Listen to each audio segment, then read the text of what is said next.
करुण्या चित्त तुझ भावा आहे देव, तरी हा सुलभ उपाव. अनेकांचे कानी गुण दोष मनानानी, तुझ भावा आहे देव, तरी हा सुलभ उपाव. मस्तक ठिंगणा करी संतांच्या चरणा, तुझ भावा आहे देव, तरी हा सुलभ उपाव. वेचिते वचन जेणे राहे समाधान, तुझ भावा आहे देव, तरी हा सुलभ उपाव. तुका म्हणे फार थोडा तरी परोपकार, तुझ भावा आहे देव, तरी हा सुलभ उपाव. विठ्ठल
तरी हा सुलभ उपाव. महायोग पीठे तटे भीमरथ्याम, वरम पुंडरीका यदा तुमनिंद्रैः समागत्य तिष्ठन्तमानंद कंदम. परब्रह्मलिंगम भजे पांडुरंगम, पांडुरंगा करू प्रथम नमन दुसरे चरणा संतांचिया. अलंकापुरी रम्य सिंहासनस्थं पदांबोज तेजस प्रदेशं.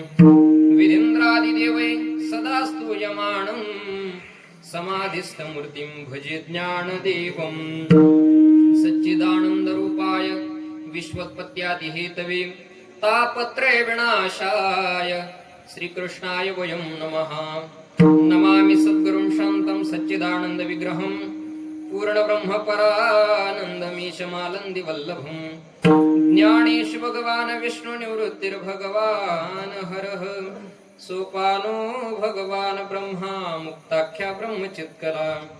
योऽन्त प्रविश्य मम वाचमिमां प्रसुप्तां, सञ्जीवयत्यखिल शक्तिधरस्वधाम्नाम्. अन्यौष्टहस्तचरणश्रवणत्वगादीन् प्राणान्नमो भगवते पुरुषाय तुभ्यं. मस्तके पायावरी या वारकरी संतांच्या, लोकाभिरामं रणरंगधीरं राजीवनेत्रं रघुवंशनाथं.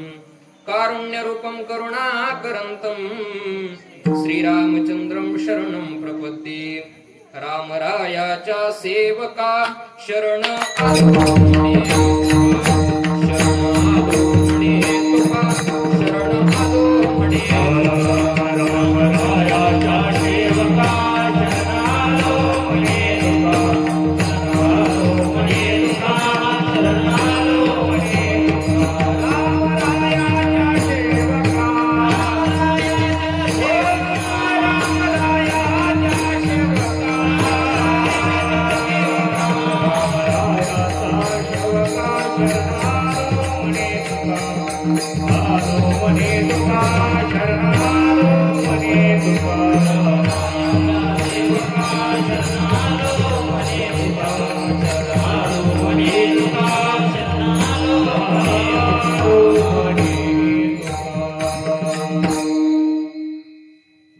गावे गावे गीत शुद्ध करून या चित्त तुझ भावा आहे देव तरी हा सुलभ उपाव. प्रस्तुत प्राप्त प्रसंगी प्राप्त स्थळी कीर्तनरूपी सेवेकरता म्हणून दाखवलेला अभंग.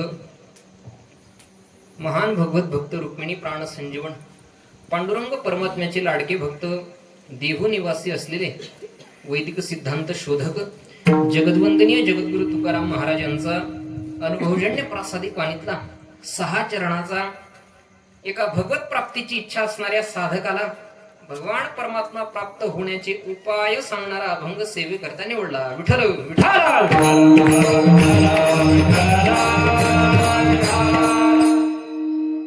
अभंगाच्या भावविश्वात प्रवेश करण्यापूर्वी थोडासा परिहार द्यायचा तो असा की किम निमित्ताने तुम्ही आपण सर्वजण येथे उपस्थित झालोत याचं कारण जरी सर्वांना ठाऊक असलं पण वक्त्याचं सांगणं ते अद्य कर्तव्य आहे. आपल्या परमपवित्र अशा श्री क्षेत्र श्रीराम मंदिर आनंदपूर या गावामध्ये वैकुंठवासी हरिभक्तीपरायण महन्मनीय माऊली गुरुजी जायखेडकर, त्याचप्रमाणे सौभाग्यवती हरिभक्तीपरायण आदरणीय अक्का, वैकुंठवासी हरिभक्तीपरायण गुरुवर्य तुकाराम बाबा गोराणेकर, त्याचप्रमाणे श्री हरिभक्तीपरायण जयराम बाबा गोंडेगावकर, त्याचप्रमाणे वैकुंठवासी हरिभक्तीपरायण दगा बाबा पारनेरकर आणि आदी करून सकल संत महात्म्यांच्या भगवान पंढरीश परमात्म्याच्या भक्तराज हनुमंतराय भगवान प्रभू रामचंद्र ज्ञानोबाराय तुकोबारायांच्या कृपाशीर्वादाने आपले आनंदपूर गावामध्ये मला वाटतं गेल्या 76 वर्षापासून चालत असलेला आपला ग्रंथराज ज्ञानेश्वरी पारायण सप्ताह 16 तथा कीर्तन महोत्सव आणि या कीर्तन महोत्सवातील आजच्या 6व्या दिवसाची कीर्तनाची सेवा सकल आयोजकांच्या वतीने ग्रामस्थांच्या वतीने त्याचप्रमाणे आदरणीय रमेश महाराजांच्या आज्ञेने आज महाराज उपस्थित नाहीयेत पण महाराजांच्या वतीने ही सेवा मज सारख्या पामर बालकाच्या वाटेला आली आणि त्या निमित्ताने तुमच्या सगळ्यांचा दर्शनाचा आलेला हा सुवर्ण विठ्ठल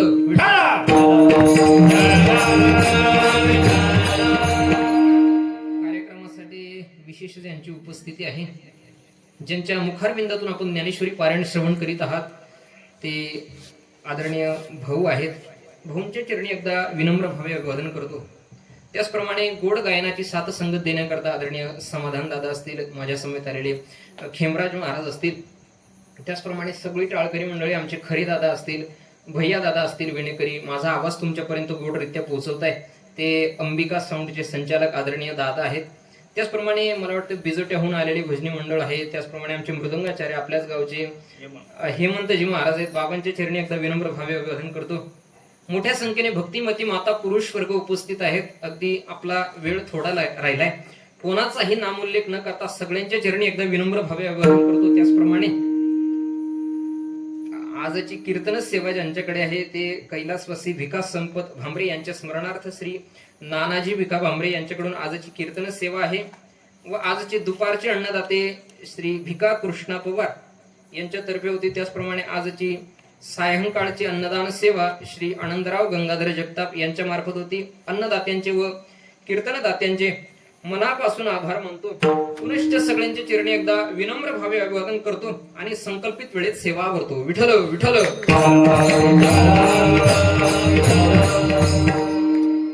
गोड जगद्गुरु तुकोबारायांचा अभंग आपण आज सेवेत विचारात घेतलाय. पहा, पवित्र ग्रंथराज ज्ञानेश्वरीचं पारायण आपल्या या सोहळ्यामध्ये चालू आहे. वारकरी म्हटला की वारकऱ्याच्या जीवनामध्ये 3 व ला विशेष महत्व आहे. कोणकोणते 3 व? आता 3 व कोणकोणते? एक, वारकरी म्हटला की वारकरी वारी करणारा असावा. नवे नवे वारकरी या शब्दाचा अर्थ जर आपण काढला ना, जो नित्य नेमाने वारी करतो त्याला म्हणतात वारकरी. वारकरी वारी करणारा असावा पहिला व. वारकरी म्हटला की वारकरी हा व्रतस्थ असावा. वारकऱ्याने व्रत करावेत. कोणकोणते? तुकोबाराय वर्णन करतात. एकादशी व्रत सोमवार न करती कोण त्यांची गती होईल नेनो. एकादशी सोमवारचं व्रत करावं. वारकरी व्रतस्थ असावा. आणि तिसरा मुद्दा, वारकरी हा वाचक असावा. आता काय वाचावं? एखादा म्हणेल महाराज वाचायला आहे ना, रोज वर्तमानपत्र येतं 4 रुपयाला रोज सकाळी, ते वाचावं. नाही हो, वर्तमानपत्र वाचून आपल्याला पुण्य होतं काय? बरं मला सांगा, वर्तमानपत्र आपण वाचतो किती वेळ नवं राहतं वर्तमानपत्र? म्हणजे ताज सोप्या भाषेत ताज किती वेळ राहतं? अगदी 2 तास 4 तास, अगदी दुपारपर्यंत संध्याकाळपर्यंत ताज राहतं असं म्हणा. पण बाबा हो, विश्वमाऊली ज्ञानोबरायांची ज्ञानेश्वरी भगवद्गीता जी आहे, ते विश्वमाऊली ज्ञानोबराय वर्णन करतात. गीता तत्व हे देखीजे, हे ब्रह्मेशांनी प्रशंसी, जे ब्रह्मेशांनी ज्याची प्रशंसा करावी ती भगवद्गीता कशी आहे, तर भगवान शिव पार्वती मातेला सांगतात की ते तर हरू म्हणे नेनी जे, देवी जैसे का स्वरूप तुझे तैसे नित्य नूतन देखीजे गीता तत्व. गीता तत्व हे नित्य नूतन आहे. वाचायचं असेल माणसाने गाथा, ज्ञानेश्वरी, रामायण, महाभारत वाचा, आपल्याला पुण्य होईल. आणि चालत असलेला पवित्र ग्रंथराज ज्ञानेश्वरी पारायण सप्ताह 16, मला वाटतं 41 वाचक पारायणाला बसलेले आहेत. जे जे वाचक बसले त्यांच्या चरणी एकदा साष्टांग प्रणिपात करतो. विश्वमाऊली ज्ञानोबराय ज्ञानेश्वरी मध्ये की एखाद्या पूर्व पुण्यवान साधकाला भगवान परमात्मा भेटावा अशी सद्बुद्धी होणं दुर्लभ आहे, हे सांगतात ज्ञानोबराय. की अनिका सारखा बहुवसू जैसा न जोडे परिशू, का अमृताचा लिशू दैव गुणे. बाबा हो, जसं अमृत सहज मिळत नाही ना, तशी सद्बुद्धी सुद्धा सहज मिळत नाही. तैसी दुर्लभ जे सद्बुद्धी, जे परमात्माची अवधी जैसा गंगेसी उदधी निरंतर. सद्बुद्धी फार दुर्लभ आहे. एखाद्या पूर्व पुण्यवान साधकाला अशी सद्बुद्धी होते. पहा, या भौतिक जीवनाचा आपण जर विचार करू गेलो तर या जगतामध्ये 3 प्रकारचे वर्ग पाहायला आपल्याला मिळतात. एक पहिला वर्ग पडतो तो देवाचा, दुसरा वर्ग पडतो तो संतांचा, आणि तिसरा वर्ग पडतो तो सर्वसामान्य जीवाचा, म्हणजेच तुमचा आपला. देवाच्या बाबतीत जर विचार करू गेलो तर या तिघांना सुद्धा आवड आहे. देवाला सुद्धा आवड आहे, संतांना आवड आहे, आणि सर्वसामान्य जीवाला सुद्धा आवड आहे. आता देवाच्या आवडीच्या बाबतीत जर आपण विचार करू गेलो तर देवाला काय आवडतं, विश्वमाऊली ज्ञानोबराय ज्ञानेश्वरीत वर्णन करतात. तेही प्राण परवते आवडती हे निरुते, जे भक्त चरित्रा ते प्रशंसिती. भगवान परमात्म्याला काय आवडतं, की जे माझ्या भगवत भक्तांचं चरित्र गातात, ऐकतात, ते मला प्राणापेक्षा जास्त आवडतात. नवे नवे नात्राय भगवान परमात्म्याची आवड सांगतात की आवडे देवासी तो ऐका प्रकार नामाचा उच्चार करा. भगवान परमात्म्याचं रात्रंदिवस नामचिंतन केलेलं आवडतं. कोणाला? देवाला. पहिली आवड झाली आपली कोणाची? बोलत जा. पहिली आवड देवाची. दुसरी आवड आहे संतांची. संत महात्म्यांना काय आवडतं, तर एक विषय तो सकळांचा हरी, त्यांच्या आवडीने आवडी ही तरी, नवे नवे विषय तो त्यांचा झाला नारायण. संत महात्म्यांना भगवान परमात्मा सोडून दुसरं काही आवडत नाही. आणि तिसरा वर्ग तुमचा आपला सर्वसामान्य जीवाचा. तुम्हाला आपल्याला काय आवडतं, तुकोबरायांनी ते पण गाथ्यात सांगून ठेवलंय की वाढावे संतान, वाढावे संतान,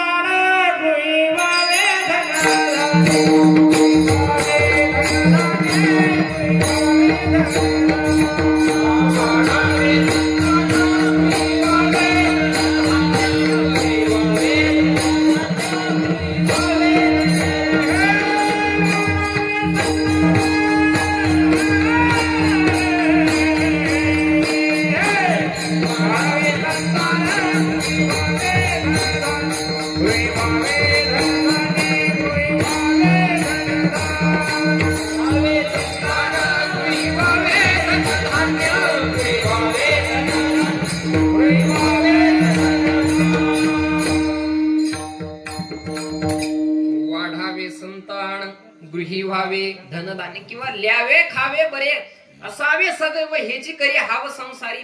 सर्वसामान्य जीवाची तुमची आपली आवड आहे काय, सगळ्या गोष्टी अगदी जिथल्या तिथं व्यवस्थित पाहिजे. पण ऐका, तुमच्या आपल्या आवडीचं जर सार काढलं ना, सार, तुम्हाला आपल्याला एका गोष्टीची आशा आहे. आशा कशाची? जगद्गुरु तुकोबाराय नाटाच्या अभंगात वर्णन करतात. सर्व सुखाची आशा जन्म घेणा, सर्व सुखाची आशा जन्म घेणा, एक मुक्ती यज्ञ नाही केला, एक मुक्ती यज्ञ नाही केला, हिंडता दिशा शिन पावला, हिंडता दिशा शिन पावला, माया वेष्टीला जीव माझा माझे सही करे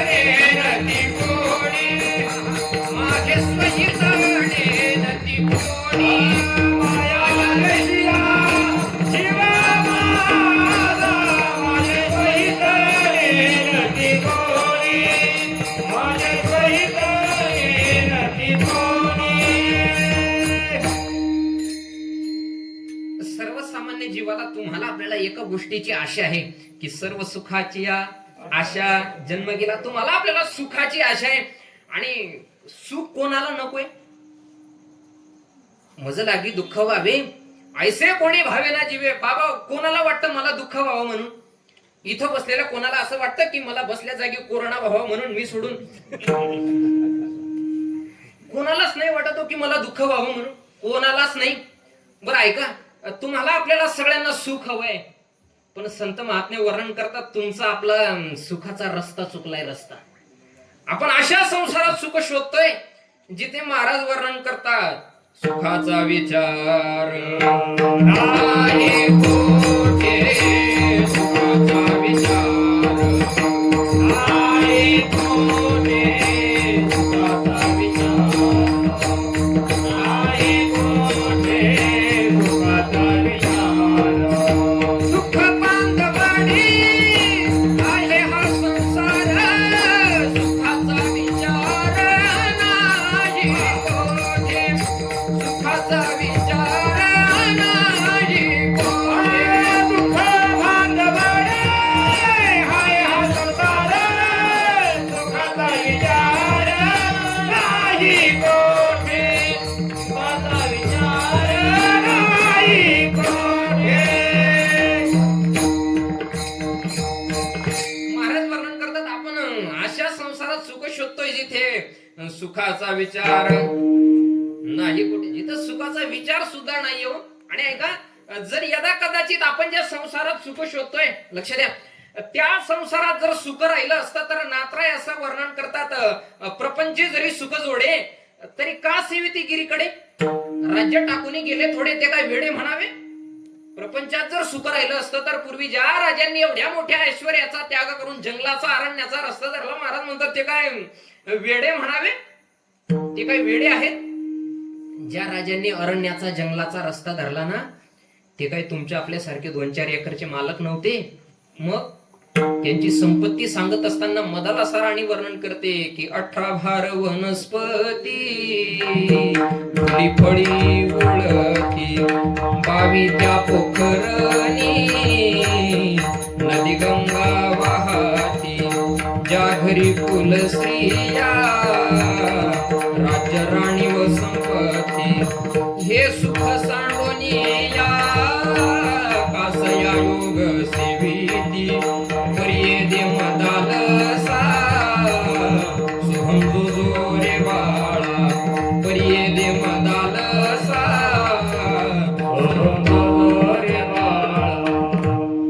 ती मदालसा राणी वर्णन करते. ऐका, आपल्या भारतात पुराण काळात अशी एक माता होऊन गेली जी माता आपल्या मुलाला पाळण्यात टाकते आणि उपदेश करते की हे बाळा सांडी रे सांडी वाळा सांडी संसार चंदू माशी मोहळा रे रचियला रे कंदू झाडोनी आणखी नेला तया फुकटाचे वेदू तैसी परी होईल तुझ उपदेश रे आणू जागरे पुत्र राया जाई श्री गुरु शरण.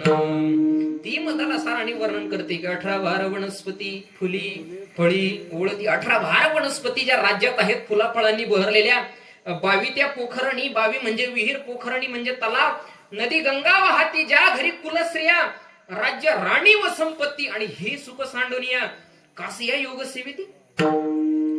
ज्या अर्थी एवढं सगळं सुख सांडून ते राजे जंगलाचा अरण्याचा रस्ता धरतात त्या अर्थी प्रपंचात सुख प्रपंचात सुख म्हणजे आता कीर्तन झाल्यावर कोणीच घरी जाणार नाहीये.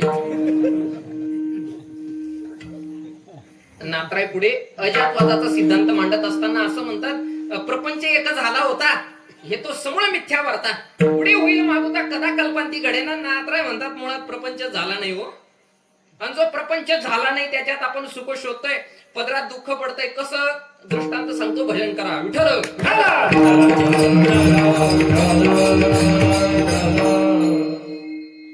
प्रसंग असा घडला, एक खेडे गावातला एक माणूस तरुण मुलगा आहे, लग्न झालेलं नाहीये, लहानपणापासून खूप शिकला, अगदी गरिबीत शिकला आणि फार मोठ्या पदावरती नोकरीला लागला. मुंबईला त्याला जॉब मिळाला, मुंबईला राहू लागला. आता मुंबईमध्ये सगळं त्याला पैसा टक्का सगळं आलिशान आहे आणि मुंबईमध्ये सगळ्या गोष्टी मिळतात, फक्त राहायला घर मिळत नाही. पण बिचाऱ्याने मिळवली कशी तरी, एक लहानशी खोली मिळवली. त्या खोलीमध्ये एका बाजूला किचन, राहायला एक पलंग, एक कपाट, टॉयलेट, बाथरूम वगैरे असं सगळं एका खोलीत सगळं व्यवस्थित आहे. त्याचा एकटा राहत होता मस्तपैकी. ऑफिसला जायचा, तिकडून यायचा, आराम करायचा, सगळं व्यवस्थित चाललं. आता तो लग्नाच्या वयात आला, गावाकडे आला. मग आई वडिलांनी ठरवलं की आता लग्न करायचं. लग्न ठरलं, लग्न झालं. काही महिने गावाकडे राहिला आणि आता बायकोला घेऊन गेला. कुठे? मुंबईला गेला. आतापर्यंत एकटाच राहत होता, पण आता लहानशी खोली म्हटल्यावर 2 जण. पण नवरा बायको कसं तरी त्या मुलीने ऍडजस्ट केलं. मुलगी हुशार होती, खेड्यातली असल्यामुळे तिने ऍडजस्ट केलं. बरोबर राहायचे. सकाळी डबा बनवून द्यायची, तो ऑफिसला जायचा, आला की संध्याकाळी जेवण करायचे, फिरायला जायचे, पिक्चरला जायचे, असं बरोबर चाललं त्यांचं. एके दिवसाची गोष्ट, संध्याकाळची वेळ, जेवण झाले आणि दोघही पलंगावरती झोपले. आणि सहजच पत्नीने आपल्या पतीला विचारलं, म्हटले का हो, आपलं लग्न झालंय, बरेच महिने झालेत, काही दिवसांनी आपल्याला मुलगा होईल. आताच आपली खोली लहान आहे, त्याच्यात लहानसा पलंग, कपाट, किचन, हे सगळं थोडं अवघडच आहे. पलंग ही लहान आहे. जर यदा कदाचित काही दिवसांनी मुलगा झालाच, त्याला कुठे झोपवायचं? पती म्हटलं त्यात काय एवढं, थोडा बाजूला सरकला, मध्ये जागा झाली, म्हटलं इथं झोपू. बरं ठीक आहे. तो मुलगा राहिला. काही दिवसांनी हमदो दुसरा झाला, त्याला कुठे झोपायचं? तो म्हटला हे काय सोपं आहे. थोडा बाजूला सरकला, पलंगावरून खाली पडला, त्याच्या कमरेचं हाड मोडलं. आता त्याला दवाखान्यात घेऊन जाणे इतका वेळ मलाही नाहीये, मला पुढचं सांगायचंय. आता मला सांगा, तो जो माणूस सद्ग्रस्त, तो मुलगा पलंगावरून खाली पडला, त्याला जे दुःख झालं, त्याच्या ज्या कमरेचं हाड मोडलं, त्याला जे वेदना झाल्या, दुःख झालं, ते झालेल्या मुलामुळे की न झालेल्या? बोला माता भगिनी, झालेल्या मुलामुळे की न झालेल्या? तुम्ही बघा, बोलायला चिंता करू नका. म्हणजे मला वन वे ट्रॅफिक आवडत नाही, मग तुम्हीही बोलायचं, मीही बोलेल. झालेल्या मुलामुळे की न झालेल्या? न झालेल्या. मग मला सांगा, न झालेली इतके दुःख देतात?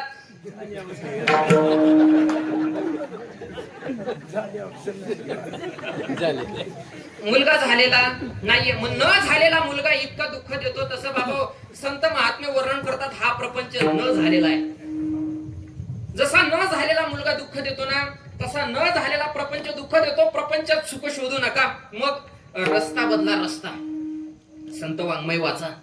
काही पुण्यवान साधकांना इच्छा झाली की आपल्याला भगवान परमात्मा भेटावा, मग त्यांनी संत वाङ्मय अभ्यासायला सुरुवात केली. अभ्यासता त्यांना सुख प्राप्तीचा, की सर्वसामान्य जीवाला सुखाची आशा आहे म्हणून सुख प्राप्तीचा उपाय त्यांना एक सापडला. जगद्गुरु तुकोबारायांच्या गाथ्यात तुकोबाराय वर्णन करतात, बाबा हो, तुम्हाला जर सुख हवंय ना, समाधान हवंय ना, मग काय करा?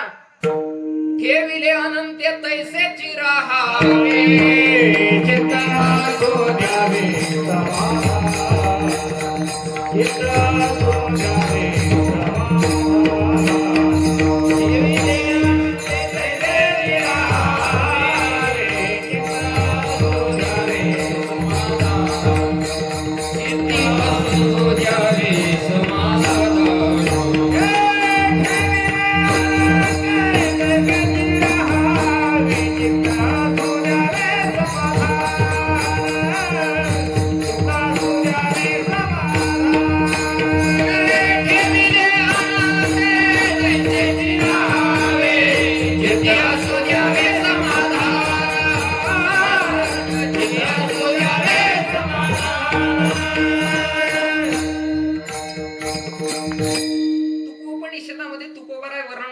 सुख हवंय ना, समाधान हवंय ना, मग देव ठेवेल तसं राहा. सावता महाराज वर्णन करतात, समयासी सादर भावे देव ठेविल तैसे राहावे, समयासी सादर भावे कोणे दिवसी वैसोणी हातीवार, कोणे दिवसी पालखी सुभेदार, कोणे दिवसी पायाचा चाकर चालत जावे, समयासी सादर भावे, समयासी सादर भावे.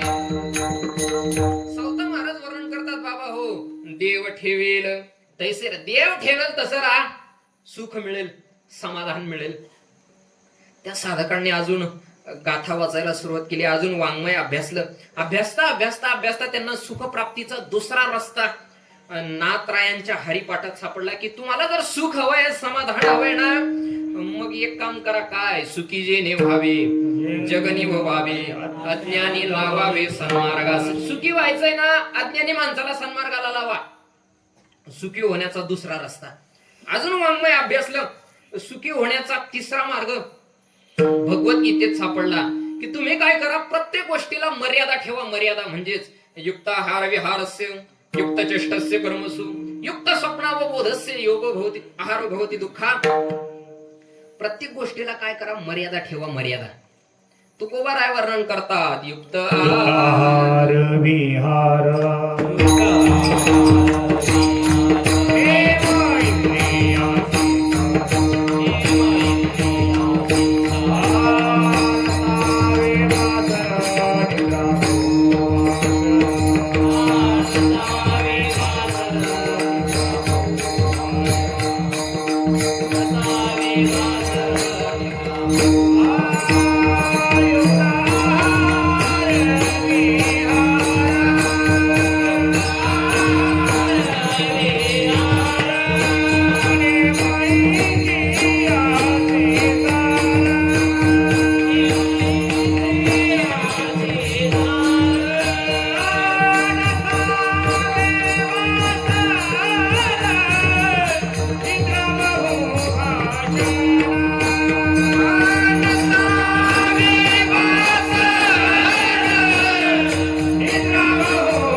युक्त आहार विहार, नेमेंद्रियासी सार, नसावे बासर, निद्रा बहुभाषण.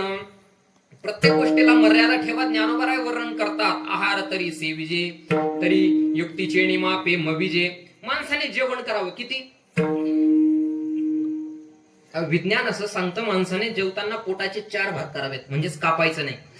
मग एक अंदाज बांधायचा, 2 भाग अन्नाने, 1 भाग पाण्याने आणि 1 भाग रिकामा ठेवायचा. पण ऐका, काही लोकांचं हे नियोजन विस्कटतं, चुकतं. म्हणजेच आ केला तरी जिलेबीचा तुकडा दिसतो.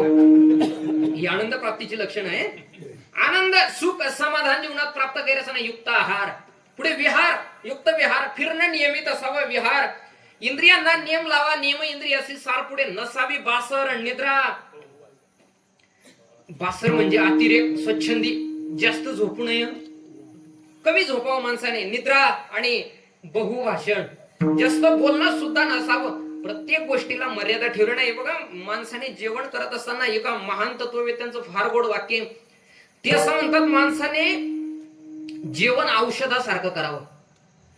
माणसाने जेवण औषधासारखं करावं, नाहीतर औषध जेवणासारखी घ्यावी लागतात. मर्यादा ठेवा.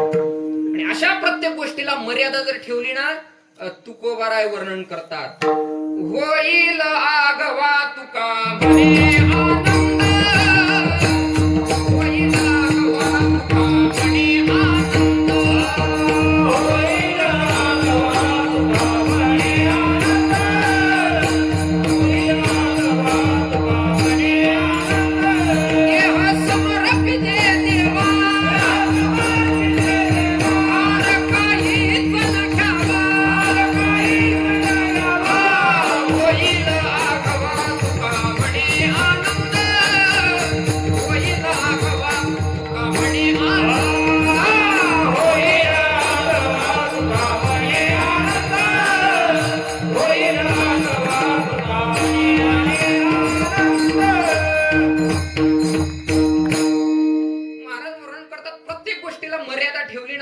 होईल आगवा. तुका म्हणे आनंद आनंद जीवनात प्राप्त होईल. अजून त्या साधकांनी संत वाङ्मय अभ्यासायला सुरुवात केली. सुखी समाधानी जीवन जगायचंय. मग वाचता वाचता वाचता अभ्यासता अभ्यासता त्यांना जगद्गुरु तुकोबरायांच्या गाथ्यामध्ये एक प्रमाण सापडलं की बाबा हो, सुखी समाधानी जीवन जगायचंय ना, मग एक गोष्ट करा. काय? महाराज वर्णन करतात. आपुला तो एक देव करुणी घ्या. आपुला तो एक देव करुणी घ्या.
तुम्हाला सुख हवंय ना, मग भगवान परमात्मा आपला असं करून घ्या. त्या साधकांनी तुकोबरायांचं हे प्रमाण वाचलं आणि गेले तुकोबरायांजवळ. श्री संतांच्या माथा चरणावरी साष्टांग हे करे दंडवत. महाराजांच्या चरणी नतमस्तक झाले आणि महाराजांना सांगितलं, महाराज तुम्ही तुमच्या गाथ्यामध्ये असं सांगितलंय की आपुला तो एक देव करुणी घ्यावा, तेने विना जीवा सुख नये. त्याशिवाय जीवाला सुख मिळणार नाही, सुख प्राप्त होणार नाही. आम्हाला सुद्धा आमच्या जीवनात सुख प्राप्त करायचंय आणि त्याकरता तुम्ही उपाय सांगितलाय. काय?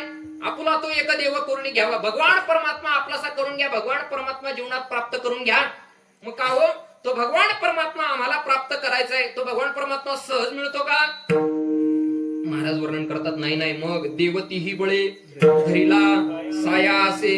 सायासाने भगवान परमात्मा प्राप्त करावा लागतो. बाबा हो, सायास करा, प्रयत्न करा. साधकांनी विचारलं, म्हटले महाराज काय काय प्रयत्न करावे लागतील हो भगवान परमात्मा प्राप्त करण्याकरता? त्या साधकांनी महाराजांना प्रश्न केला, महाराज काय काय प्रयत्न करावे लागतील, काय काय प्रयत्न करावे लागतील? असा प्रश्न ज्यावेळी ते साधक तुकोबारायांना विचारतात, त्या साधकांना जगद्गुरु तुकोबाराय भगवत प्राप्तीचा उपाय सांगतात अभंगाच्या पहिल्या चरणात. गावे गावे गीता, गावे गावे गीता,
समाधान महाराजांचा आवाज म्हणजे समाधान मिळण्यासारखा आवाज आहे.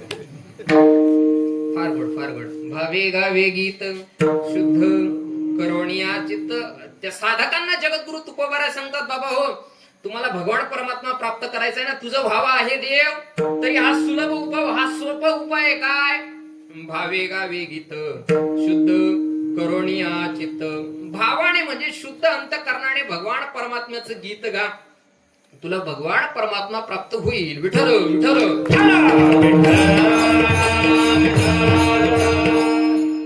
तुकोबाराय वर्णन करतात, बाबा भगवान परमात्म्याचं गीत गा, पण पहिला शब्द घातलाय तुकोबारायांनी, भावे. नुसतं गाऊ नकोस, मग नुसतं गायला किंमत नाही. आपल्या परमार्थ क्षेत्रामध्ये भावे, भाव या शब्दाला फार किंमत आहे. आता भाव भाव भाव म्हणजे काय? भाव शब्दाचे 2-4 अर्थ तुमच्यापुढे मांडतो, लक्ष द्या. भाव म्हणजे काय? आता सगळेजण शेतकरी बसलेत, तुम्हाला आपल्याला सगळ्यांना कांद्याला जो अपेक्षित आहे तो, म्हणजे आता ही भरपूर आहे, कांद्याला अपेक्षित आहे तो काय? भाव. भाव शब्दाचा दुसरा अर्थ सांगतो. मराठवाड्यामध्ये थोडं ग्रामीण भागात जर आपण गेलो तर तिकडे सख्या भावाला म्हणतात, हा माझा भाव आहे. भाव थोडं ग्रामीण भागात हा माझा भाव आहे. भाव. भाव शब्दाचा दुसरा अर्थ आहे. पहिला जो कांद्यांचा, दुसरा भावाला म्हणतात तो भाव, आणि तिसरा भाव सांगतो तुम्हाला ऐका. 8:30 वाजलेले असावेत, कीर्तनकार आलेत, गायक आलेत, साऊंडवाले आलेत, सगळेजण उपस्थित आहेत, पण पंचपदी सुरू होत नाहीये. आयोजक आले, म्हटले अरे करा सुरू, काय उशीर होतोय? म्हटले सगळेजण आले तो, पण मृदंगाचार्य आलेले नाहीयेत. फोन करा. 25 फोन केले, 25. ते जरा भाव खात आहे. आपले हेमंत महाराज तसे नाहीयेत, मला माहितीये. भाव शब्दाचा अर्थ सांगतोय की हा सुद्धा एक, ते जरा भाव खाताय म्हणजे हा भाव शब्दाचा अर्थ आहे. आणि भाव शब्दाचा चौथा अर्थ निर्हेतुक, निर्निमित्ताने भगवान परमात्म्यावरती जे प्रेम केलं जातं त्याला सुद्धा भाव असं म्हणतात. तुकोबाराय वर्णन करतात, बाबा भगवान परमात्म्याचं गीत गा, पण कसं? भावे. भावाने भगवान परमात्म्याचं गीत, शुद्ध भाव, प्रेम अंतःकरणात धरून भगवान परमात्म्याचं गीत गाय का. परमार्थ क्षेत्रामध्ये भावाला किती किंमत आहे? ऐना लगे एक ऐना लगे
देवा कारणे भाव तस्मात द्यावे न लगे फारसी वित्त झाले एकचित्त तरी बहुत एवढ्यासाठी नका करू आता हात गा.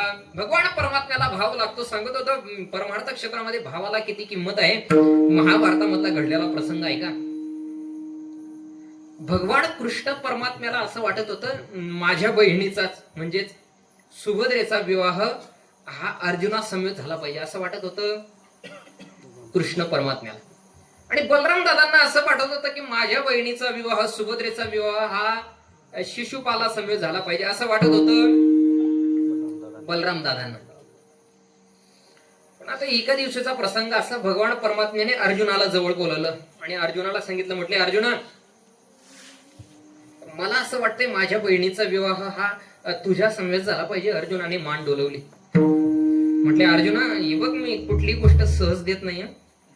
तपेविण दैवत हा तपाशिवाय नाही म्हणले, दिल्याशिवाय म्हणे बघा, दिल्याशिवाय कुठलीच गोष्ट प्राप्त होत नाही. काहीतरी द्या तुम्ही तेव्हा प्राप्त होईल. दुकानदाराला पैसे द्या तेव्हा काहीतरी किराणा प्राप्त होईल. दिल्याशिवाय प्राप्त होत नाही. खोटं पडतंय का तुम्हाला? कुठल्याही सरकारी ऑफिसात जाऊन पहा, दिल्याशिवाय. आपण फक्त हरिपाठ वाचतो, ते जगतात. दिल्या वेळ प्राप्त. ऐका, तपेविण दैवत बाबा हो, मी तपाशिवाय नाही रे. मग अरण्यात जा, जंगलात जा, तपश्चर्या कर. ठरल्याप्रमाणे अर्जुन अरण्यात गेला. बरीच तपश्चर्या केली, अनेक वर्ष तपश्चर्या केली. आता तपश्चर्याला गेल्यानंतर तिकडे अर्जुनाच्या दाढी मिशा जटा वाढल्या आहेत. तिकडे काही नावी होतं का कटिंग करायला? नाही. मग दाढी मिशा जटा वाढल्यात. अर्जुनाने तपश्चर्या केली. एके दिवशी कृष्ण परमात्म्याकडे आला. म्हटले देवा तपश्चर्या करून झाली. म्हटले हो का? हो. कृष्ण परमात्मा म्हटले आता असं कर, मी सांगतो तसं. कसं? म्हटले हे बघ, तुझ्या दाढी मिशा जटा वाढल्यामुळे तुला आपल्या नगरीतलं कोणी ओळखत नाही, पण तू सगळ्यांना ओळखतोस. अर्जुन म्हटला बरोबर आहे. मग आता असं कर, समोर जा. समोर पिंपळाचा पार आहे, पारावरती जाऊन बसायचं आणि समोरून एखादा माणूस आला की त्याला फक्त नावाने हाका मारायची. अर्जुन म्हटला त्याने काय होईल? म्हटले काय होईल ते विचारू नको, सांगितलं तेवढं कर. अर्जुन गेला, पिंपळाच्या पारावरती बसला आणि समोरून एखादा माणूस यावा. अर्जुनाने आवाज द्यावा. म्हटले या रामभाऊ या. गणपत पाटील आले, या गणपतराव या. असा आवाज दिल्यावरती लोक म्हणायला लागले अरे कोणीतरी साधू आहे. साधू साधा नाही, खतरनाक आहे. तोंड पाहिलं का नाव सांगतो, तोंड पाहिलं का भविष्य सांगतो, तोंड पाहिलं का भविष्य सांगतो. हे साधू लोकांचे वाक्य काही फार कठीण नाहीयेत. त्यांचे ठरलेले, जसं हरिपाठाचं ध्रुवपद आहे ना, हरिमुखे म्हणा हरिमुखे म्हणा, तशी त्यांची ध्रुवपद ठरलेली आहेत. काय तुम्ही लोकांकरता फार करता हो, तुमच्या करता नाही कोणी करत. पैसा येतो पण तुमच्या जवळ टिकत नाही. तुमच्या हाताला खरोखर यश आहे बरं, पण पैसाच टिकत नाही तुमच्याकडे. जमताय ना मला?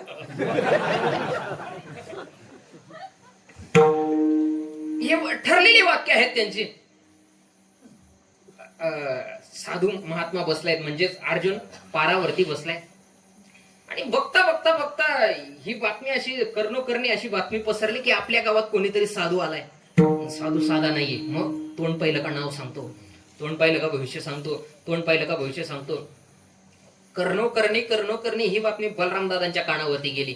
आणि बलराम दादा एके दिवशी कृष्णाला म्हणतात, म्हटले कृष्णा का रे आपल्या गावात कोणीतरी साधू आलाय, तोंड पाहिलं का भविष्य सांगतो. म्हटले दादा आला असेल, आपल्याला नाही माहिती.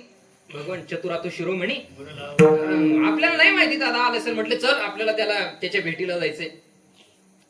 कृष्ण परमात्मा म्हटले दादा नका. बलराम म्हटले सांगितलं ना एकदा चल. दोघं भाऊ निघालेत. बलराम दादा पुढे चालतायत, मागे कृष्ण परमात्मा चालतायत. अगदी 25-30 फुटावरती पुढे साधू महात्मा म्हणजेच अर्जुन बसलाय. आणि कृष्ण परमात्म्याने मागूनच इशारा केला, अर्जुना शेवटचा चान्स आहे, बोलून टाक. समोरून बलराम दादांना येताना पाहून अर्जुनाचे पाय लटलट लटट करायला लागले. तरी त्यांनी मोठ्या धैर्याने बलराम दादांना म्हटले या बलराम दादा या. रेवत देशाची कन्या रेवती, हिच्याशी तुमचा विवाह झालाय माहिती मला, या. हे शब्द बलराम दादांनी ऐकले. बलराम दादा कृष्णाला म्हणतात, कृष्णा सांगितलं ना साधू खतरनाक आहे. दोघं भाऊ जवळ गेले. बलराम दादांनी दर्शन घेतलं. अर्जुनाला सांगतायत बलराम दादा, अर्जुना कृष्णा पाय पड. कोणाचा पाय पड? कृष्ण परमात्मा वाटत नाही. म्हटले दादा नको. अरे सांगितलं ना पाय पड. कृष्ण परमात्म्यांनी नमस्कार केला. बलराम दादा म्हटले का हो महाराज, इतक्या दिवसापासून तुम्ही इथे येऊन बसले, इतक्या दिवसापासून अन्न पाणी, म्हटले भिक्षा मागून आणतो ना. नाही पण इतक्या दिवसापासून तुम्ही इथं बसले, तुमच्यासारख्या महात्म्यांनी इथं बसण्यापेक्षा तुमचे पाय, असं म्हणतो ना आपण की महाराज तुमचे पाय आमच्या घराला लावा. असं म्हटल्यावरती कृष्ण परमात्मा म्हटले एवढंच पाहिजे होतं आपल्याला. निघाले 3 जण. बलराम दादा साधू, मागे कृष्ण परमात्मा चाललेत. संध्याकाळची वेळ, झोपलेत. अर्जुनाचा सुद्धा डोळा लागलाय, झोपलाय अर्जुन. सकाळची वेळ. आणि कृष्ण परमात्म्याने अर्जुनाला उठवलं. म्हटले अर्जुना आता झोपू नकोस. म्हणे मग रथ तयार आहे, सुभद्रा तयार आहे, घे आणि निघ. अर्जुनाने सुभद्रेला घेतलं, रथात बसवलं आणि रथ निघाला. थोड्या वेळाने ही बातमी बलराम दादांच्या कानावरती गेली की तो संन्यासी आपल्या बहिणीला पळून घेऊन चाललाय. बलराम दादांनी कृष्णाला सांगितलं, म्हटले कृष्णा रथ काढ. तो संन्यासी आपल्या बहिणीला पळून घेऊन चाललाय, काढ रथ. कृष्ण परमात्मा रथाचं सारथ्य करायला बसलेत, मागे बलराम दादा बसलेत. फार जोरात रथ चाललाय. अर्जुनाचा रथ आता समोर दिसतोय आणि मागून कृष्ण परमात्म्याचा आणि बलराम दादांचा रथ जातोय. जाता जाता जाता जाता बलराम दादांनी धनुष्यबाण काढलं. कशाला? युद्ध करायला धनुष्यबाण काढलं. आता मला सांगा, बलराम दादांचं स्पेशलायझेशन हे धनुष्य युद्धात आहे की गदा युद्धात? गदा युद्धात आहे. बलराम दादा बाण मारतायत, पण बाण मारतायत सिन्नरकडे, तो जातोय जुन्नरकडे, बाण लागत नाहीये. मग तिकडून अर्जुनाने ठरवलं असताना एका बाणात बलराम दादांना चित केलं असतं. अर्जुन करतो काय, बाणाचं पुढचं टोक मोडतो, तो बाण बलराम दादांना मारतोय. युद्ध चालू आहे. बलराम दादा परत कृष्णाला म्हणतात, अरे कृष्णा पळव, तो संन्यासी आपल्या बहिणीला पळून घेऊन चाललाय, पकड. जोरात रथ चालू आहे.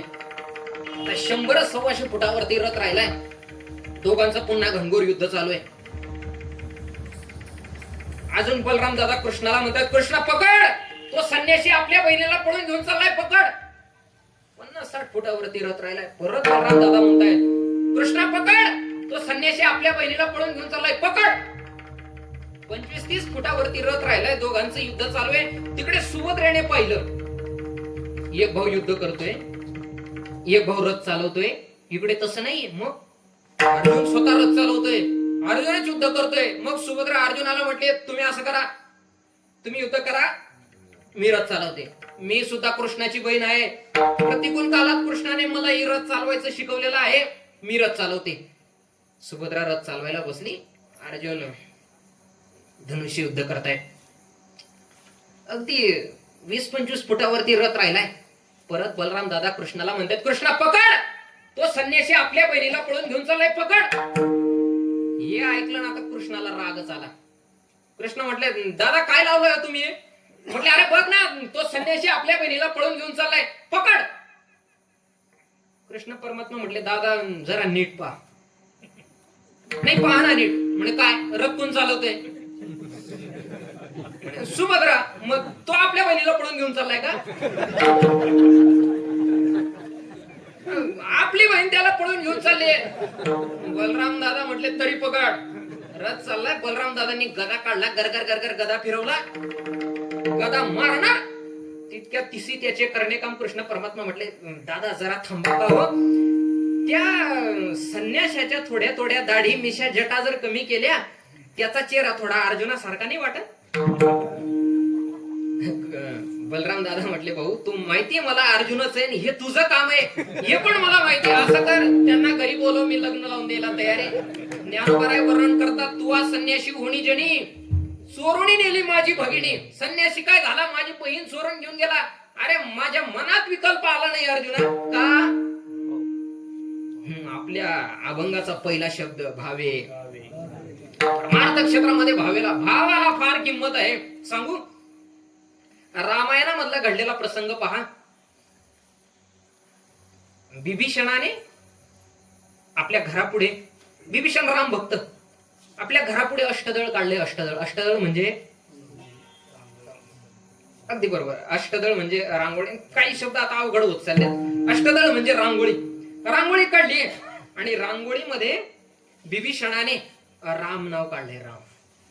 काही राक्षसांनी बघितलं, गेले रावणाकडे, म्हटले, महाराज तुमच्या भावाने तुमच्या वैर्याचं, तुमच्या शत्रूचं नाव रांगोळीमध्ये काढलंय. आले रावण बिभीषणाकडे, म्हटले, बिभीषणा बाहेर ये. काय दादा, काय हे काय काढलंस? म्हटले, दादा तुमचं प्रेम. म्हटले, माझं प्रेम? अरे माझं प्रेम नाही, वैरी तो माझा शत्रू आहे. म्हटले, नाही दादा हे तुमचं प्रेमच आहे. म्हटले, नीट वाच. म्हटले, दादा पहा ना, रावणाचा रा आणि मंदोदरीचा म. याला म्हणतात खाटिकाच्या गावात सप्ता बसवणे. याला म्हणतात भावे. परमार्थ क्षेत्रामध्ये भावेला फार किंमत आहे. तुकोबारा वर्णन करतात, बाबा शुद्ध भावाने, शुद्ध अंतःकरणाने भगवान परमात्म्याचं गीत गा. आता गीत गा म्हणजे काय? गीत म्हणजे काय? भगवान परमात्म्याचं गीत म्हणजे काय? वेदा नाही नाही कळला. हे गीत गा का, नाहीतर भक्ती गीत गा का की ये वो धरती जहा ऋषी मुनी जपते हरिनाम की माला, यह हर बालक एक मोहन है वर राधा हर एक बाला, और राधा हर एक बाला, यह सूरज सबसे पहले आके डाले अपना डेरा, वो भारत देश है मेरा, वो भारत देश है मेरा. हे गीत गा का. गीत या शब्दाचा अर्थ काय तर ऐका. गीत हा शब्द इथे उपलक्षण आहे. गीत म्हणजे भगवान परमात्म्याचं नामचिंतन करा, नामचिंतन. एखाद्या वेळी काही शब्दांचे अर्थ आपल्या बुद्धीला उलट, काही वाक्य काही शब्द असे असतात त्यांचे अर्थ तुमच्या आपल्या सहसा सर्वसामान्य बुद्धीला उलगडत नाही. एक प्रश्न विचारू का तुम्हाला? हो तर म्हणा. विचारू का? राग नाही येणार? मला सुखरूप घरी जाऊ द्याल ना? ऐका. भांडी घासून झाल्यावर बायकोने नवऱ्याला चहा दिला. वाक्य पुन्हा विचारू. भांडी घासून झाल्यावर बायकोने नवऱ्याला चहा दिला. या वाक्यात भांडी कोणी घासली?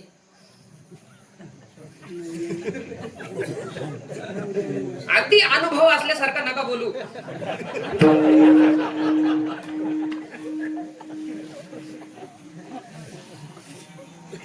अगदी सगळ्यांच्या मनात चालू की नवऱ्याने भांडी घासली असतील. अगदी सोपं आहे हो. नवरा ऑफिस वरून आला, बायको भांडी घासत होती, भांडी घासून झाली, बायकोने नवऱ्याला चहा करून दिला. अगदी सोपं वाक्य. उलगडला का तुमच्या आपल्या बुद्धीला? अवघड आहे जरा. आता भावे गावे गीत. गीत म्हणजे काय तर भगवान परमात्म्याचं नामचिंतन आणि शुद्ध भावनेने शुद्ध अंतःकरणाने भगवान परमात्म्याचं नामचिंतन केलं, भगवान परमात्म्याच्या नामाने गायन केलं तर बाबा हो तुकोबाराय वर्णन करतात. यवनी गोपाळ राये तेथे, यवनी गोपाळ राये तेथे, यवनी गोपाळ राये तेथे, यवनी गोपाळ राये तेथे, आमने चित्ता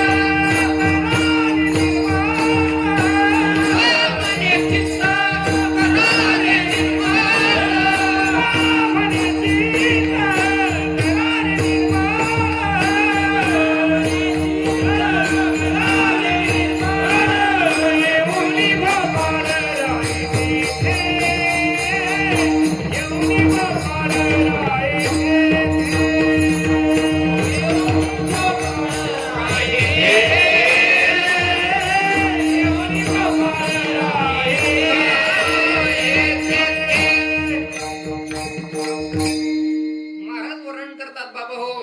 भगवान परमात्म्याचं नाम, भगवान परमात्म्याचं गीत शुद्ध अंतःकरणाने एकदाच का अंतःकरण शुद्ध झालं मग येऊन गोपाळ राहे तेथे. त्या ठिकाणी भगवान परमात्मा स्वतः येऊन राहतो. भगवान परमात्म्याचं गीत गा पण भावे गावे गीत शुद्ध करुणिया चित्त भावे भावाने गा, शुद्ध भावाने गा. एका साधकाने प्रश्न केला, म्हटले महाराज तुम्ही म्हणताय तो भावे गावे गीत, पण भावे आणि गावे कसं शक्य आहे? म्हणजे नुसतं गावेच जमत नाही तर नुसतं भावे जमत. जर भाव अंतःकरणात कंठी प्रेम दाटे, नैनी निरलोटे हृदय प्रगटे राम रूप. जर शुद्ध भावाने भगवान परमात्म्याचं गीत गात असताना कंठ दाटून येतो, मग गायन करता येत नाही. मग एक तर भावेच जमत, गावे कुठं जमत? आणि जर गायन करू लागलो भाव राहतो का? नुसतं गावे गातो भाव नाही अंगी, भूषण करावयाचे फक्त गायन करतो भाव राहत नाही. मग तुम्ही म्हणतात भावे आणि गावे कसे शक्य? महाराज थोडं सोपं सांगा ना. भावेन गावे नाही शक्य हो, थोडं सोपं सांगा. मग जगद्गुरु तुकोबाराय त्या साधकांना अजून सोपा उपाय सांगतात अभंगाच्या तृतीय चरणात. अनेकांचे गाणे दोष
करायचंय ना, मग भावे गावे गीत नाही जमत ना, हे करायला नाही जमत ना, मग हे करू नको. काय करू नको? अनेकांचे काणी गुणदोष मना, अनेकांचे गुणदोष कानी न आणि मना सुद्धा न आणि. कानावर तर आणूच नको बाबा, पण मनात सुद्धा आणू नको. एक साधक म्हटलं, महाराज म्हणतात तुम्ही कानी ना आणि मना ना आणि, ठीक आहे एक वेळ म्हणतात तुम्ही, म्हणून कानावर येऊ न देणं आहे शक्य. एकांतात राहिलो, दुसऱ्याचे गुणदोष कानावर सुद्धा येणार नाही, पण मनानं आणि. मन कसं आहे माहितीये का तुम्हाला? तुम्हीच म्हणतात ना नाटाच्या अभंगामध्ये की मन कसं आहे की काय काय करीतोय म्हणा, परी नायके नारायणा करू नये त्याची करी विवंचना, नेहो पतना आदरिले. या मनाच्या बाबतीत अर्जुनासारखा योद्धा सुद्धा मनाविषयी तक्रार करतो भगवान परमात्मेकडे की देवा चंचलम हि म्हणत कृष्ण प्रमाथी बलभद्रुडम तस्याहम निग्रहम मन्ये वायुरीव सुदुष्करम. देवा अतिशय चंचल चपळ नाही. चंचल चपळ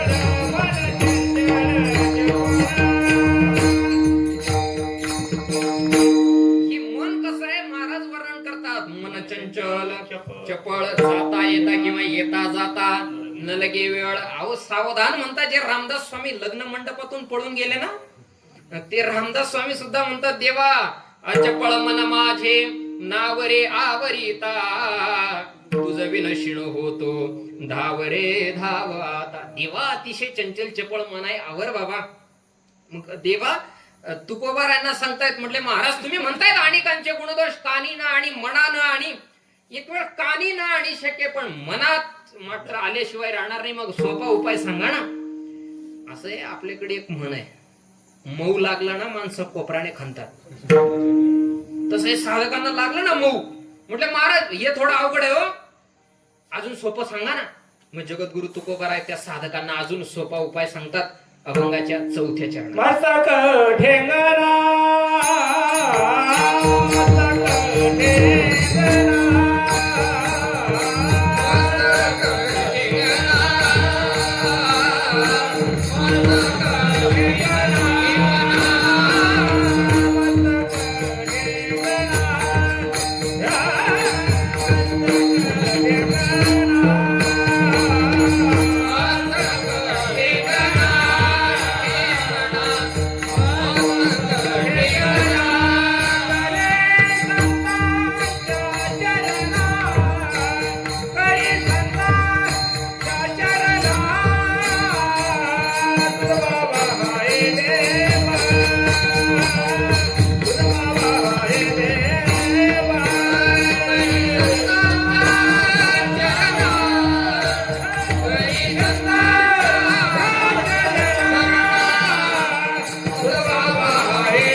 मस्तक ठेंगणा संतांच्या चरणात तुझ भावा आहे देव, तरी हा सुलभ उपाव विठ्ठल विठ्ठल.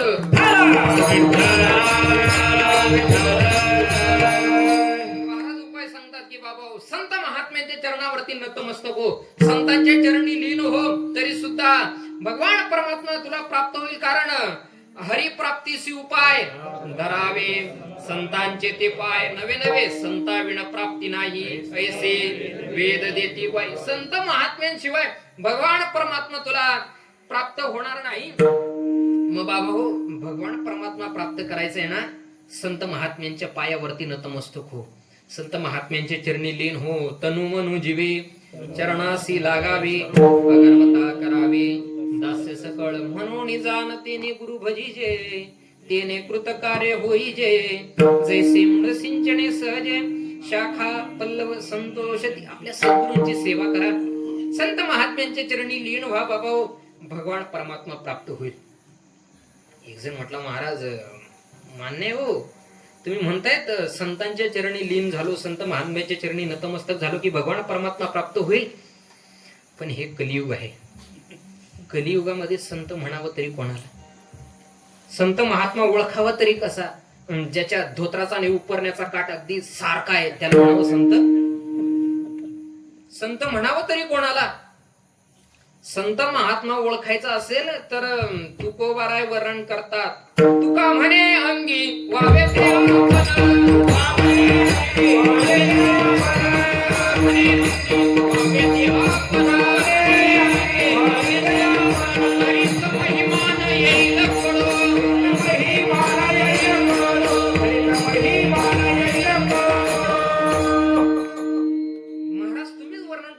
संत महात्मा ओळखण्याकरता संत व्हावं लागतं.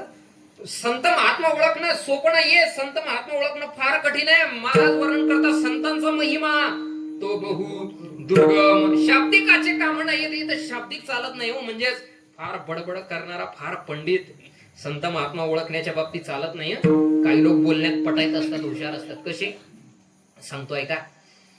जुना काळ, आता जुना काळ जुना काळ जुना काळ, बरेच कीर्तनकार म्हणतात जुना काळ जुना काळ जुना काळ जुना काळ म्हणजे काय? पूजनीय श्री नानांना विचारलं, म्हटलं नाना जुना काळ म्हणजे काय हो? नाना म्हटले, भाऊ ज्यावेळी माणसं घरीच जन्माला यायचे आणि घरीच मरायचे तो जुना काळ. जुना काळ जुना काळ. तीन माणसं एका घरात बसलेत, जुनं पाटायचं घर. एकाची नजर वरती गेली, तिघही बोलण्यात अतिशय पंडित. एकाचं लक्ष वरती गेलं, त्याने बघितलं, म्हटले अरे दांड्या तिरप्या बसवल्या सुताराने. काय म्हटला? वाक्य लक्षात ठेवा. तो म्हटला दांड्या तिरप्या बसवल्या सुताराने. दुसऱ्याने वरती बघितलं, म्हटले तिरप्या दांड्या बसवल्या सुताराने. आणि तिसऱ्याचं लक्ष वरती गेलं, तो म्हटलं तिरप्या सुताराने दांड्या बसवल्या. वाक्य तीन आहेत. पहिला म्हणतो तिरप्या दांड्या बसवल्या सुताराने, दांड्या तिरप्या आहेत, बसवणारा हुशार आहे, तिरप्या दांड्या बसवल्या. दुसरा म्हणतो दांड्या तिरप्या बसवल्या सुताराने, म्हणजे दांड्या सरळ आहे, बसवणाऱ्याने तिरप्या बसवल्या. तिसरा म्हणतो तिरप्या सुताराने दांड्या बसवल्या. इथं दांड्या सुद्धा सरळ आहेत, बसवणारा थोडा तिरपा आहे. तीन वाक्यात असं शाब्दिक पंडित इथं चालत नाही, फार बोलणारा चालत नाही. मग संत महात्मा ओळखण्याकरता संतच व्हावं लागतं. भक्ताचा महिमा, भक्ताची जाणती दुर्लभ त्या गती आणि कंसी. एक दृष्टांत तुमच्या पुढे म्हणतो, सगळ्यांनी भजन करा. विठ्ठल विठ्ठल.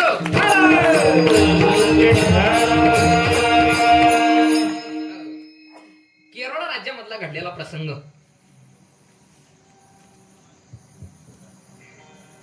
एक मुलगा मुलीचं लग्न झालं, आणि पूर्वी मुला मुलीचेच लग्न व्हायचे.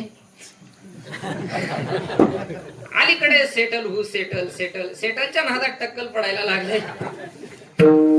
ऐका, ते टक्कल पडण्याच्या बाबतीत फार गोड भाव वाचलाय.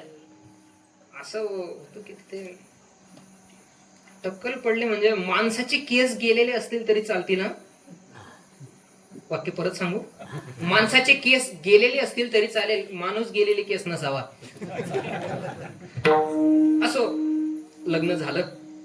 आता लग्न झाल्यावरती 2, 4, 6, 8, 10 महिन्यांमध्ये, वर्षामध्ये, 2 वर्षामध्ये अपेक्षा असते की बाबा एखादं मुलबाळ व्हावं. एखादा नको मुलगी, मुलगा तरी कशाला? मी आपलं दिवा लावायला म्हणतोय.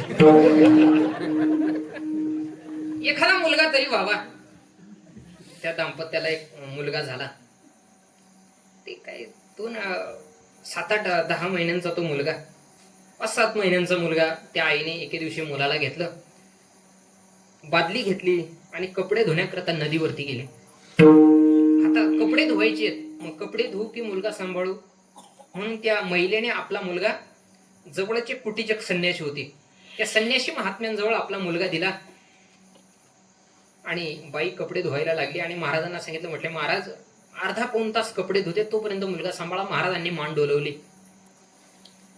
बाई कपडे धुते, तिकडे महाराज मुलाला सांभाळतायत. प्रसंग असा घडला, त्या मुलाकडे पाहून साधू महात्म्यांना समाधी लागली. अतिशय निरागस बालक, आपल्याकडे म्हणतात लहान मुले देवाघरची फुले. लहान मुलाकडे पाहिलं आणि साधू महात्म्यांना समाधी लागली. इकडे प्रसंग असा घडला, महात्मा तर समाधीत आहेत. तो मुलगा रांगत रांगत रांगत नदीपर्यंत आला. नदीमध्ये पडाला, बुडाला आणि मेला. त्या मुलाचा देह वाहत वाहत त्याच्या आईपर्यंत गेला. त्या आईने त्या मुलाचा देह उचलला, साधू महात्म्यांजवळ आली आणि महाराजांना सांगितलं, म्हटले महाराज मला माझा मुलगा जिवंत करून द्या.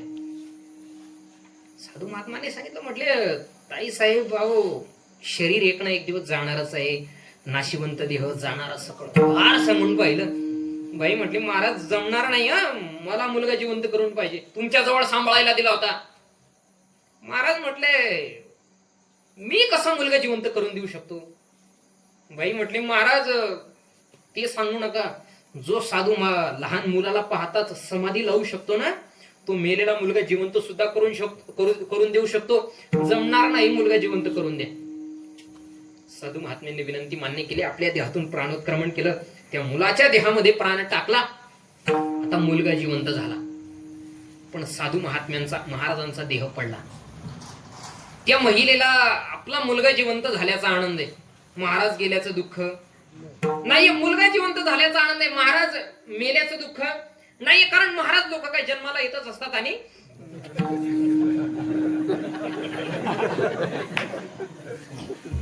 त्या बाईला आनंद झाला, तिने तो आपला मुलगा उचलला. आता ऐका, त्याचा देह जरी मुलाचा असला ना, मध्ये आत्मा मात्र साधू महात्म्यांचा आहे. त्या मुलामध्ये बदल असा झाला, तो मुलगा काही खात नाही, खायला सुद्धा मागत नाही, दिलं तेवढंच खातो, दिलं तितकंच खातो, दिलं तेच खातो, बोलत नाही, विचारलं तेवढंच विचारलं, तेच विचारलं तितकंच सांगतो.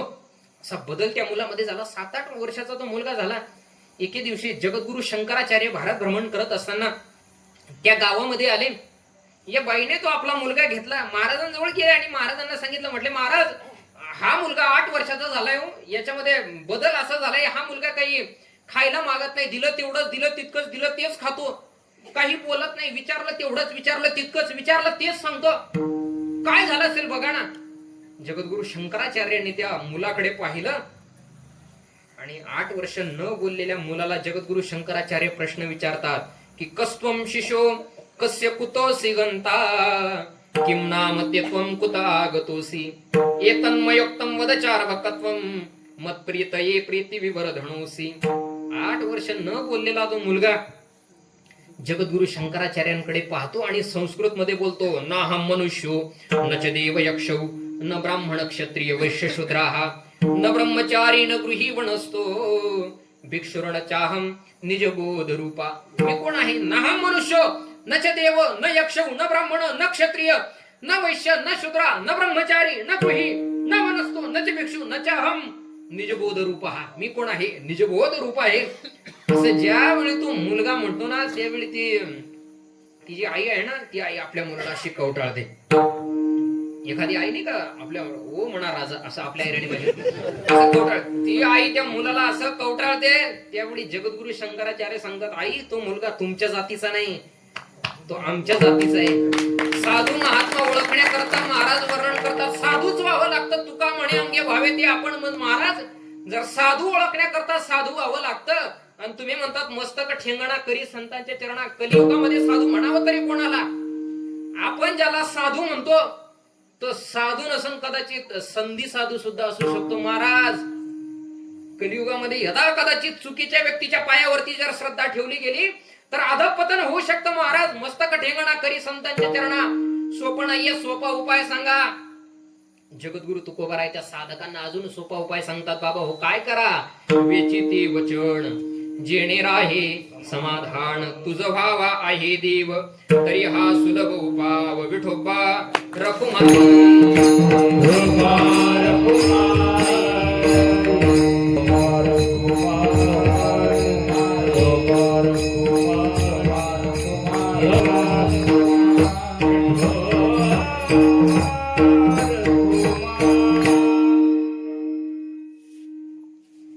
झालाय आपला, संपला आपला वेळ. अगदी मी 5-10 मिनिटात थांबणार आहे.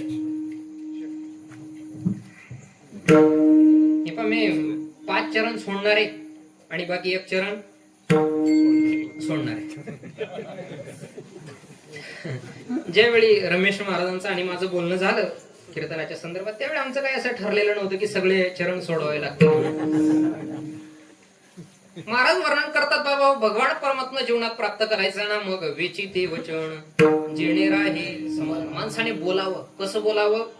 आत्ताच मागे बोलून गेलो. कसं बोलावं? माणसाने कमी बोलावं, चांगलं बोलावं. ज्ञानोबा वर्णन करतात, साचा आणि मवाळ मितुले आणि रसाळ शब्द जैसे कल्लोळ अमृताची. माणसाने साच खरं बोलावं. कसं बोलावं? महाराज वर्णन करतात की एक बोल सुस्पष्ट बोलावा, वाचे हरी हरी म्हणावा, संत समागम धरावा, तिने ब्रह्मानंद होय आगवा, नर हरी रामा गोविंद वासुदेवा, नर हरी रामा गोविंद माणसाने कसं बोलावं? एक बोल सुस्पष्ट बोला. माणसाने कमी बोलावं पण चांगलं बोलावं. काही लोकांचं बोलणं म्हणजे, एकदाचा प्रसंग असा, पूर्वीच्या काळी एका माणसाला थोडी पैशांची अडचण आली. पूर्वीचा काळ म्हटलं की पैसे घ्यायला सर्वसामान्य लोकांकडे पैसे नसायचे. मग गावातल्या एखाद्या माणसाकडे पैसे असायचे, त्याच्याकडे जावं लागायचं. कशाला? पैसे घ्यायला. एका माणसाने आपल्या मुलाला सांगितलं, म्हटले लहान मुलाला सांगितलं, म्हटले जा रे त्या अमुक अमुक व्यक्तीकडून पैसे घेऊन ये. आणि पूर्वीच्या काळात जो पैसे वाटायचा त्याला काय म्हणायचे? अगदी बरोबर, मी सुद्धा सावकारच आहे.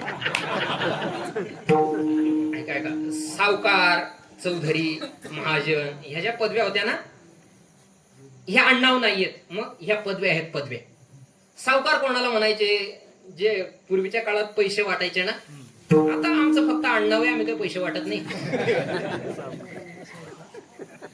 महाजन, महाजन व्यापार पेठेचा प्रमुख, त्याला महाजन म्हणायचे. चौधरी कोणाला म्हणायचे?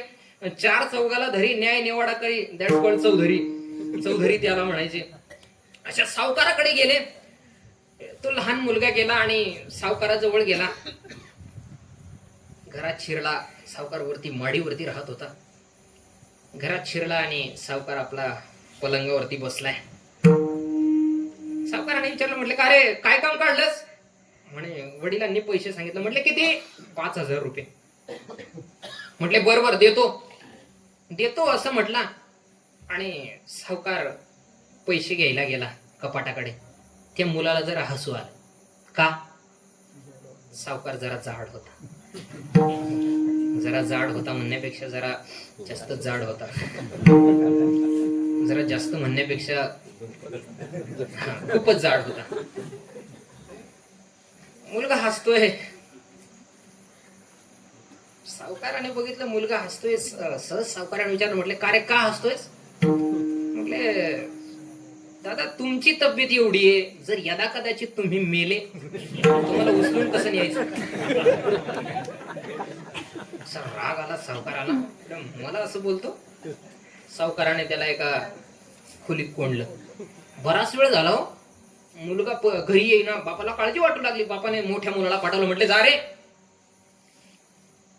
दादा का आला नाही बघून ये. लहान दादा गेला तो.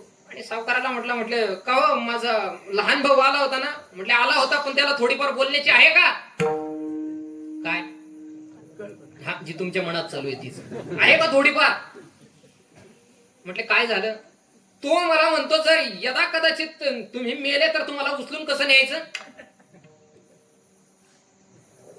मुलगा म्हटलं जाऊ द्या, त्याला समजत नाही, त्याला एवढंही कळू नये का? जर यदा कदाचित तुम्ही मेले, सोपं आहे, तुकडे करून काढायचं बाहेर.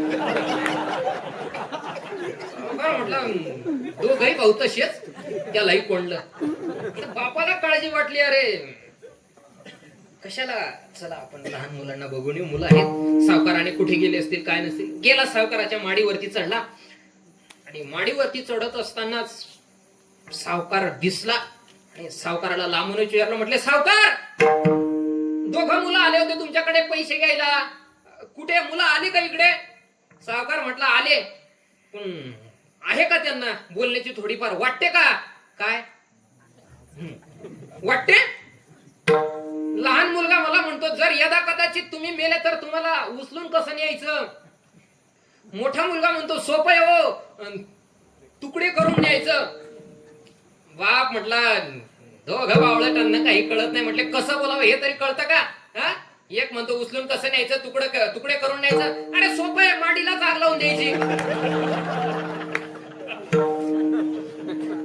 हो, कसं बोलावं हे तरी कळायला पाहिजे. वेचे ते वचन जेणे राहे समाधान. बाबू तुम्ही असं बोला की दुसऱ्याच्या अंतःकरणाला समाधान वाटलं पाहिजे, दुसऱ्याचं अंतःकरण खुश झालं पाहिजे. आणि आपल्या हिंदू धर्मशास्त्रामध्ये, आपल्या संत वाङ्मयामध्ये कोणाही जीवाचा घडो मत्सर वर्म सर्वेश्वर पूजनाचे, सर्वेश्वर पूजनाचे, भगवान परमात्मा पूजनाचं हे वर्म आहे बाबा. काय की कोणाही जीवाचा न घडो मत्सर. म्हणून बाबा एखाद्या जीवाला वाईट वाटायला नको असं तुम्ही बोला. साधक म्हटले महाराज तुम्ही म्हणतायत असं बोला तसं बोला, सोपं आहे का तेवढं? आमची वाचा काय तुमच्यासारखी छंद या नामाचा घेतला असे, माझी मज झाली अनावर वाचा, अशी वाचा नाहीये. मग आमच्या वाचेचं विचारू नका, अजून सोपं सांगा. मग तुकोबराय त्या साधकांना सोपा उपाय सांगतात की तुका म्हणे फार थोडा तरी परोपकार, तुझ व्हावा आहे देव तरी हा सुलभ उपाव. तुका म्हणे फार थोडा तरी परोपकार म्हणजे काय आहे का? महाराज वर्णन करतात बाबा हो, उपकार करा, उपकार परोपकार करा, दुसऱ्यावरती उपकार करा. पण फार आणि थोडा म्हणजे काय? एका साधकाने विचारलं फार आणि थोडा म्हणजे काय? तर फार आणि थोडा या शब्दाचा अर्थ असा आहे, जे करतच नाही ना त्यांच्या दृष्टीने फार करा, म्हणजे फार करतात ना त्यांच्या दृष्टीने थोडा करा. असा तुका म्हणे फार थोडा तरी परोपकार, तुझा व्हावा आहे देव तरी हा सुलभ उपाव. यथामती यथावकाश झालेली सेवा तुम्हा सकल श्रोत्यांच्या चरणी, माता बहिणी पितृवर्ग अबालबद्ध सगळ्यांच्या चरणी सेवा समर्पित. चुकलं असेल ते माझ्या अल्पबुद्धीचे दोष समजा, जे बरोबर असेल ते पूजनीय श्री नानांचा प्रसाद. पुनश्च सगळ्यांच्या चरणी एकदा विनम्र भावे अभिवादन करतो आणि एकदा ज्ञानोबराय तुकोबरायांचं भजन होईल. सगळ्यांनी मोठ्या प्रेमाने वरती हात करा. अगदी सरळ, अगदी सरळ. मी सांगत नाही तोपर्यंत खाली करायचे नाही. तुकाराम तुकाराम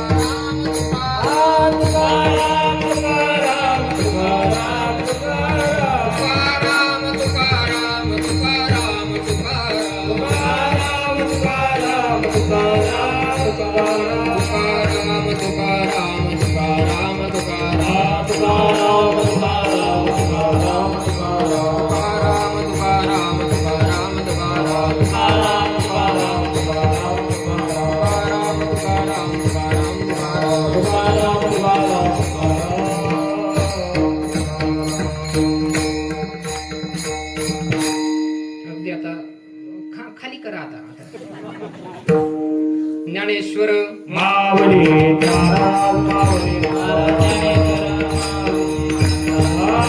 ज्ञानेश्वर माऊली